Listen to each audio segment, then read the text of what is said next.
말씀 누가복음 13장 31절에서 33절 말씀. 곧 그때에 어떤 바리새인들이 나와서 이르되 나가서 여기를 떠나소서 헤롯이 당신을 죽이고자 하나이다. 이르시되 너희는 가서 저 여우에게 이르되 오늘과 내일은 내가 귀신을 쫓아내며 병을 고치다가 제3일에는 완전하여 지리라 하라. 그러나 오늘과 내일과 모레는 내가 갈 길을 가야 하리니 선지자가 예루살렘 밖에서는 죽는 법이 없느니라. 아멘. 아멘. 아멘. 아멘. 아멘. 네, 감사합니다.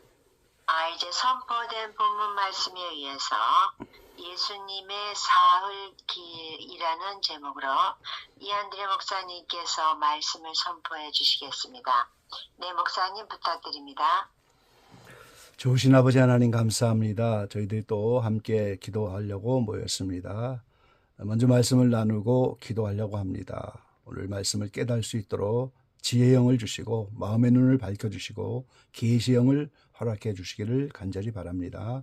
하나님의 도우심으로 이 말씀들이 더 깨달아져서 마치 구약의 모세의 수건이 벗어진 것처럼 우리의 수건이 벗어져서 영적인 새로운 눈을 갖게 하시고 이 마지막 때를 지혜롭게 대비하는 우리 모두가 되게 도와주십시오. 부족한 점 오늘도 함께 하시고 주님 은혜로 감당할 수 있도록 인도해 주십시오.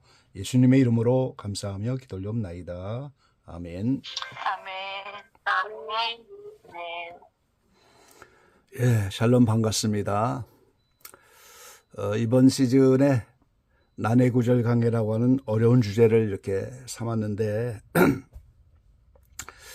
구약의 모세가 그 얼굴에 수건이 벗어져서 새롭게 말씀을 이제 받고 사명을 감당하게 되는 것처럼 오늘 우리도 이렇게 새로운 영적 눈이 좀 열려야 되는데 오늘 이 말씀만 해도 벌써 한 2-3시간 강의할 그런 내용인데 이거를 20분 동안에 압축해서 말씀드리려고 하니까 마음은 급하지만 사실상 힘들고 어려운 그런 내용입니다. 그래서 여러분이 하나님의 지혜와 계시를 좀 구하시고 저는 이제 도표를 가지고 설명하기 때문에 여러분은 이제 도표가 없잖아요. 나중에 동영상을 보시면서 다시 한번 도표로 이렇게 확인하면서 말씀을 다시 한번 들으시면은 굉장히 유익하게 될 줄로 압니다. 그래서 오늘은 4번째 시간 예수님의 사흘길 이런 제목으로 말씀을 나누겠습니다. 자, 본문의 내용은 공생의 도중 예수님이 헤롯에 의해서 죽임을 당하는 그런 말씀을 이제 오늘 보고 있습니다. 바리새인들이 와서 헤롯이 예수님을 죽이고자 한다. 그럴 때 오늘 예수님은 헤롯을 여우라 이렇게 칭하셨죠. 이 여우는 하나님과 이스라엘을 대적하는 세력을 총칭하는 말입니다. 아가서 2장 15절에 보면은 우리를 위하여 여우 곧 포도원을 허는 작은 여우를 잡으라. 우리 포도원에 꽃이 피었음이니라. 여기에 포도원은 이사야 5장에 말씀하신 것처럼 이스라엘을 말합니다. 이스라엘을 통해서 하나님의 구원의 섭리를 보이시고 열매를 맺게 하려고 하는 건데 그 포도원에 꽃이 피었다. 그건 바로 예수님이 메시아로 이스라엘에 오신 그 사건을 말하는 거예요. 그래서 이제 이스라엘에 예수님이라는 메시아가 나타날 때 그 작은 여우가 꽃도 망가뜨리고 열매도 망가뜨리면서 포도원을 헌단 말이죠. 그래서 하나님과 이스라엘을 대적하는 세력인데 그 헤롯을 바로 그러한 여우다 이렇게 칭하신 거예요. 예수님이 하시고자 하는 하나님의 사역을 방해하고 예수님을 죽이고자 한다는 그 자체가 여우로 이제 말씀한 거죠. 그럴 때 오늘 예수님의 대답이 자, 오늘, 내일 귀신을 쫓아내고 병을 낫게 하다가 예수님이 오셔서 귀신 쫓아내고 병을 낫게 하시고 천국복음을 전파하는 이 사역을 잘 하셨잖아요. 근데 이제 거기에 모레 제3일에는 완전하여 지리라 그랬어요. 요거를 공동번역이나 다른 번역을 보면은 오늘과 내일은 내가 마귀를 쫓아내며 병을 고쳐주고 사흘째 되는 날이면 내 일을 마친다고 전하여라. 이렇게 번역을 하셨어요. 그래서 여기에 모레 제3일 사흘째 되는 날, 오늘 내일 그 다음 날이죠. 그때는 완전하여지리라. 이 말은 바로 내 일을 마친다, 내 일을 끝낸다, 이런 뜻입니다. 예수님의 모든 사역을 십자가와 부활을 통해서 다 마쳐진다, 그런 뜻이죠. 그러면 여기에 자, 오늘 내일 모레라고 하는 이 날의 의미, 여기서 날은 하루 24시간을 의미하는 것이 아니다 하는 사실을 우리가 알 수 있어요. 자, 이스라엘 백성은 창세기에 나온 말씀처럼 저녁이 되고 아침이 되는 것처럼 저녁에 먼저 하루의 일몰에서 날을 시작해서 그 다음 일몰까지를 하루라고 하잖아요. 그럼 예수님이 여기 오늘 내일 모레라고 하는 사흘 동안 사역을 3일만 하시는가? 그건 아니잖아요. 뭐 어떤 번역이나 이제 주석에는 3일 만에 부활을 말하는 것을 이렇게 말한 것이다, 이런데 그런 뜻이 아닙니다. 이 호세아 6장 1절 2절에도 이와 비슷한 개념이 좀 나와 있는데요. 오라 우리가 여호와께로 돌아가자. 여호와께서 우리를 찢으셨으나 도로 낫게 하실 것이요 우리를 치셨으나 싸매어 주실 것입니다. 하나님은 그렇게 하잖아요. 항상 부모가 자녀를 이렇게 징계하고 때리지만 다시 품에 안고 싸매주는 것처럼 하나님이 우리를 찢을 때도 있고, 그러나 도로 낫게 하시고 치시지만 싸매어 주실 것이다. 근데 이어서 나오는 말씀이 여호와께서 이틀 후에 우리를 살리시며 제3일에 우리를 일으키시리니 우리가 그 앞에서 살리라 그랬어요. 그러면 이제 찢으시고 치시는 것이 하루 이틀에 되는 일입니까? 다시 싸매주고 낳게 하는 게 3일째 사흘에 되는 하루 만에 되는 겁니까? 이것도 하루 일몰에서 다음 일몰까지 24시간의 하루를 의미하는 것이 아니다 하는 걸 우리가 알 수가 있죠. 그래서 이 히브리어로 욤, 이 하루, 날이라고 하는 그 욤이라는 단어가 이 하루, 일몰에서 다음 일몰까지 24시간을 의미하는 하루라는 말의 개념도 있지만 더 다양하게 쓰이는 말이에요. 이 욤은 봄, 여름, 가을, 겨울 하는 계절의 의미도 있고 어떤 특정한 기간을 의미하기도 하고 어떤 시대를 의미하기도 하고 어떤 단계를 의미하는 그런 말인 거예요. 그래서 욤은 단순한 24시간의 하루가 아니다 하는 거예요. 계절을 의미하기도 하고 기간, 시대, 단계 이런 거를 총칭하는 그런 말입니다. 그래서 이 욤이 제일 많이 나타난 것이 이 창조의 한 주간이죠. 창세기 1장 2절로 2장 3절에 나타난 말씀이에요. 그 6날이 나오잖아요. 대부분 이 창세기의 한 주간을 천지창조로 이렇게 말씀을 합니다만 이거는 천지창조의 단순한 말이 아닌 거예요. 물론 하나님이 하늘, 땅, 바다, 물이라고 하는 그 피조물의 눈에 보이는 것으로 하나님의 뜻을 설명하죠. 그런데 이것이 단순한 천지창조 얘기가 아니다 하는 것, 이제 시간이 없으니까 다 말씀을 못 드리고요. 이것이 천지창조 이야기가 아니다 하는 것이 6가지 근거가 있는데 오늘 한 가지만 말씀드리면 해를 만든 것이 넷째 날이잖아요. 그러면 해를 중심으로 해서 24시간이 나타나는데 그 앞에 있는 첫째에서 셋째 날 빛이 온 후에 첫째에서 셋째 날까지 그거는 하루 24시간이 아니잖아요. 해가 나타나기 전이니까. 그러면 당연히 뒤에 있는 넷째에서 여섯째 날도 24시간을 말하는 하루가 아니다 하는 사실을 우리가 알 수가 있는 겁니다. 그래서 창조의 한 주간은 인류 구속 역사의 설계도다 하는 거예요. 이 하나님께서 인류 역사를 어떻게 요한계시록의 새하늘 새 땅이 이루어지기까지 어떻게 이루어가실 것인가, 그 설계도를 먼저 보이셨다는 거예요. 그 여섯째 날 나타날 때 남자가 나오고 여자가 나오잖아요.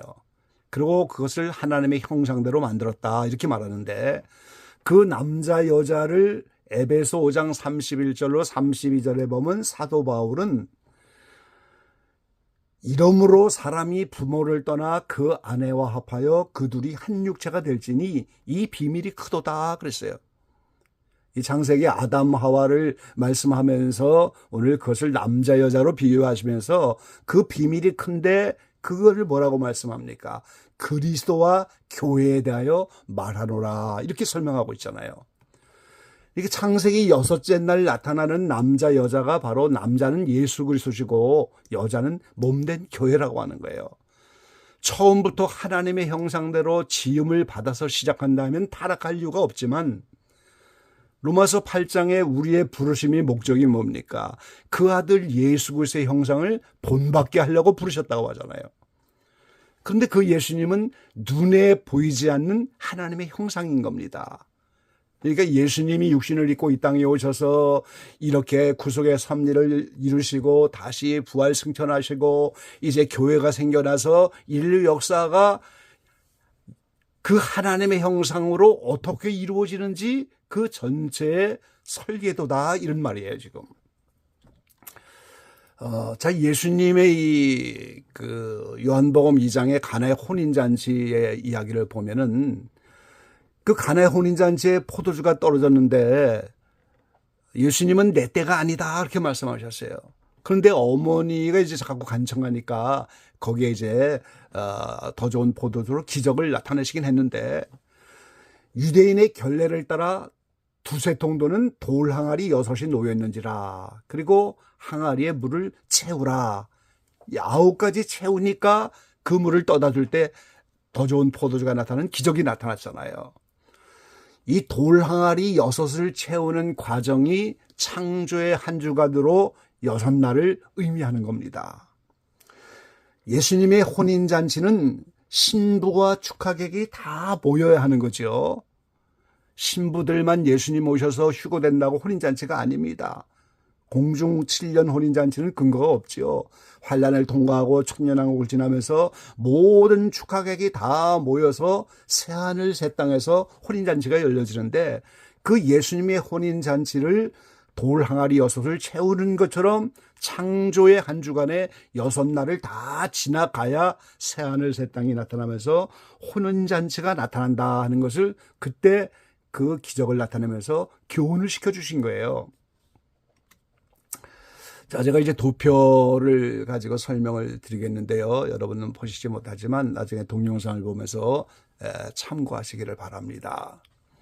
자, 인류 역사가 구약시대부터 신약시대, 7년 대환란, 천년왕국, 백보자 심판을 통해서 새하늘 새 땅으로 쭉 이어져 갈 것인데 이것이 창세기 1장 2절에 한 주간을 통해서 7일째 안식이 오는 그것을 6개의 날을 통해서 인류 역사를 보이신 설계도로 말씀을 드렸다고 지금 말씀을 드렸죠. 그래서 이제 빛이 오면서부터 그게 시작이 되는 거죠. 이와 똑같은 원리가 이스라엘 백성을 통하여서 애굽에 있던 그들을 출애굽시켜서 가나안 가서 예루살렘 성을 만드는 그 과정으로 모형으로 보여주신 거예요. 그래서 창세기의 창조의 한 주간이 저녁부터 시작해서 첫째 날, 둘째 날, 셋째 날, 넷째 날, 다섯째 날, 여섯째 날 이와 똑같이 이스라엘 백성의 가는 과정이 똑같이 되는 거예요.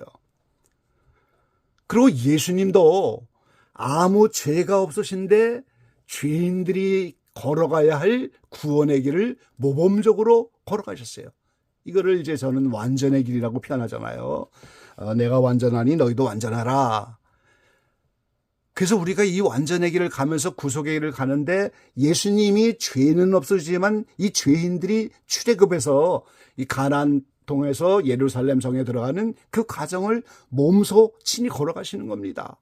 그래서 예수님이 출애굽하셔서 출생하자마자 애굽으로 피난을 가시잖아요. 예수님이 출생합니다. 그럼 예수님이 출생해서 애굽을 피난 갔다가 나사렛으로 이제 오셨다가 또 12살에 잃어버리고 이러면서 예수님이 요단강에서 세례를 받으실 때는 이미 창세기의 첫째, 둘째, 셋째 날이 다 지나간 겁니다. 그래서 30세의 공생애를 시작하면서 첫 번째 전도여행을 하면서 오늘 두 번째 전도여행을 하면서 내일 그래서 귀신을 쫓아내고 이제 병든 자를 치료하고 모레 3일째는 십자가를 지시고 부활 승천하시면서 그때 내일을 끝나리라 다 이루신다 이 말이 그때 이루어지는 거예요.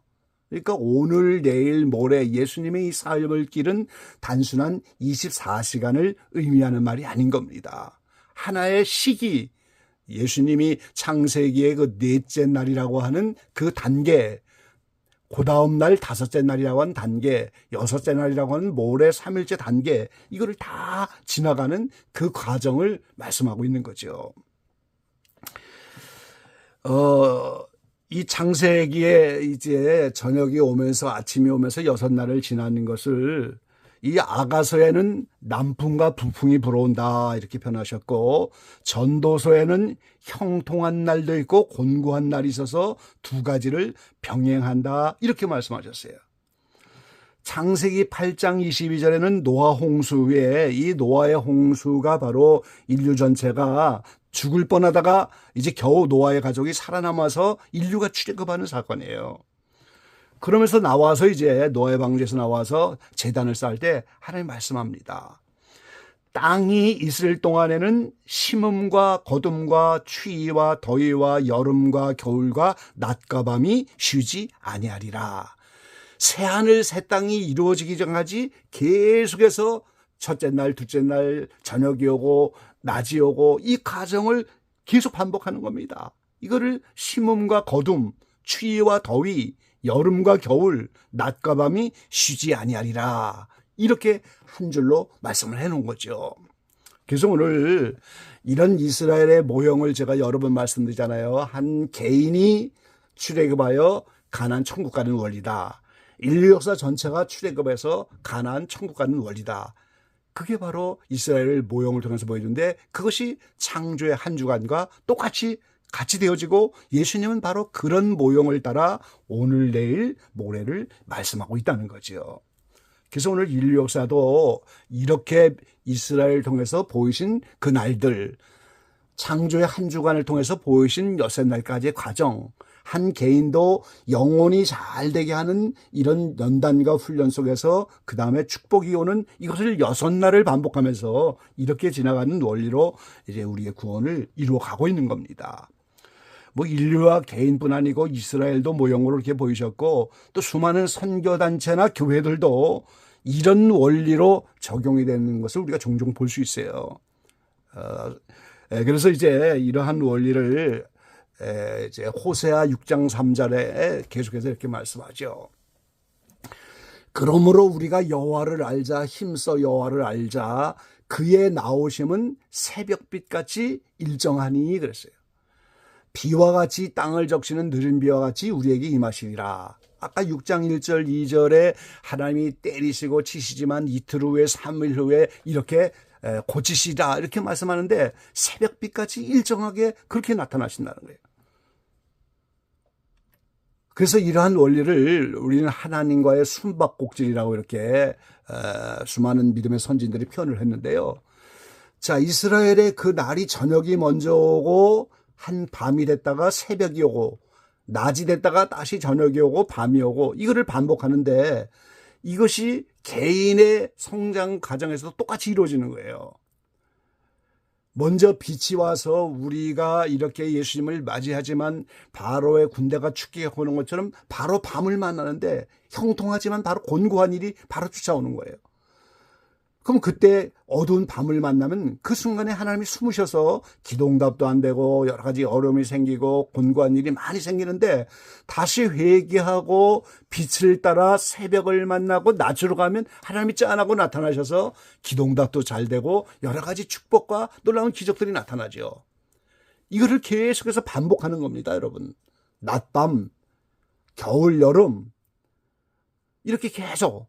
그래서 이거를 경험하게 하셔야 우리가 하나님이 이렇게 할 때는 나타나셨구나. 이렇게 할 때는 숨으셨구나.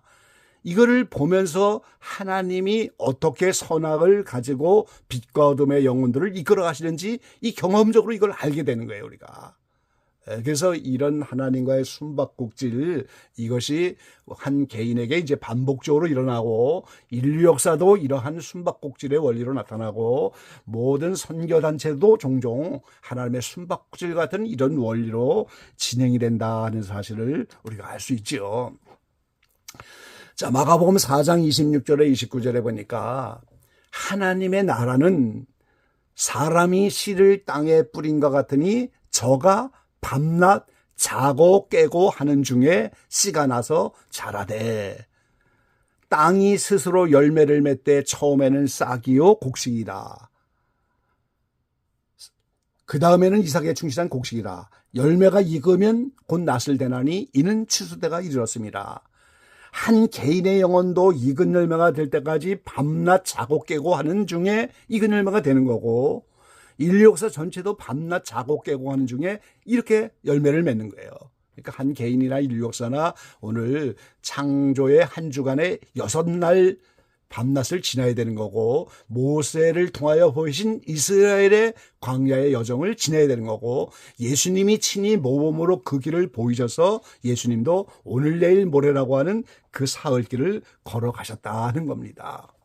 그래서 오늘은 이 욤이라고 하는 히브리어가 단순한 24시간을 의미하는 그런 개념의 날이 아니고 하루를 의미하지만 계절, 기간, 시대, 단계 이런 모든 걸 의미한다고 하는 이 개념을 알아야 우리가 성경에 나타나는 나를 만날 때마다 이것이 하나님의 심판의 날이다. 그럼 24시간의 하루가 아닌 거예요. 심판의 기간을 말하는 겁니다. 하나님이 축복의 날을 준다. 그럼 그것도 하루에 24시간을 딱 만나는 것이 아니에요. 물론 어느 날 시작이 되겠죠. 그러나 그것도 하나의 기간, 시대, 단계. 이렇게 밤낮이 번거로우고 인생을 형통케 하고 곤곡케 하고 이렇게 하나님이 치시고 때리지만 다시 싸매고 감싸는 이거를 계속 반복하면서 하나님 우리를 성장케 하시고 하나님 나라가 우리 안에 이루어지도록 역사를 한다는 사실인 거죠. 그래서 오늘은 예수님의 이 사흘길, 죄가 없으신데도 죄인들이 가야 할 구원의 길을 모범적으로 보이셨고, 우리도 이렇게 예수님처럼 밤을 지나고 또 낮을 지나가고 이런 과정을 그대로 따라가는 것이고, 그래서 성경은 창세기부터 요한계시까지 반복적으로 이런 완전의 길, 바로 예수님이 걸어갔던 그 길, 이스라엘 백성들이 걸어갔던 그 길, 창조의 한 주간의 그 길을 계속 반복적으로 완전의 길을 보이시는 거예요. 창세기부터 이렇게 설계도를 보이시고, 그 다음에 아브람부터 요새까지 창세기 12장에서 50장까지도 그것도 다 설계도입니다. 그리고 아가서, 룻기서도 다 그 완전의 길을 보인 설계도를 보이시는 것이고, 또 신약에 와서도 뭐 요한계시록, 구약의 요한계시록에는 다니엘서, 마태복음 13장의 7가지 천국 비유도 똑같은 말씀이고, 그리고 8단 진복 8개의 이것도 똑같이 하나님 나라가 임하는 그 과정을 우리에게 다 보이는 거죠. 그래서 성경은 창세기부터 요한계시록까지 계속 반복적으로 완전의 길을 보이시고 그 길을 따라오더라, 이렇게 우리를 부르시고 있다는 거예요. 제2의 성경이라고 하는 철로역정도 이런 원리로 쓰여진 책입니다. 그러니까 하나님은 계속 인생을 반복해서 영으로 계셔서 눈에 보이지 않는 그분이 눈에 보이는 사물을 가지고 눈에 보이는 걸 가지고 자꾸만 우리에게 교육하는 거예요. 그래서 우리는 그렇게 사물을 가지고 영적인 것을 말하는 이 개념의 수건이 벗어져서 영적 눈이 열려져야 오늘 성경을 보는 눈이 제대로 열릴 수 있다는 거죠. 오늘 기적의 모든 지체들이 예수님의 사흘길을 따라서 우리의 모든 것을 다 이루는 그 길을 쫓아가시고 수건이 벗어지듯이 영적인 눈이 열려서 성경이 새롭게 보여지고 마지막 때를 지혜롭게 준비하는 귀한 모든 지체들이 다 되시기를 주의 이름으로 간절히 기원합니다. 아멘.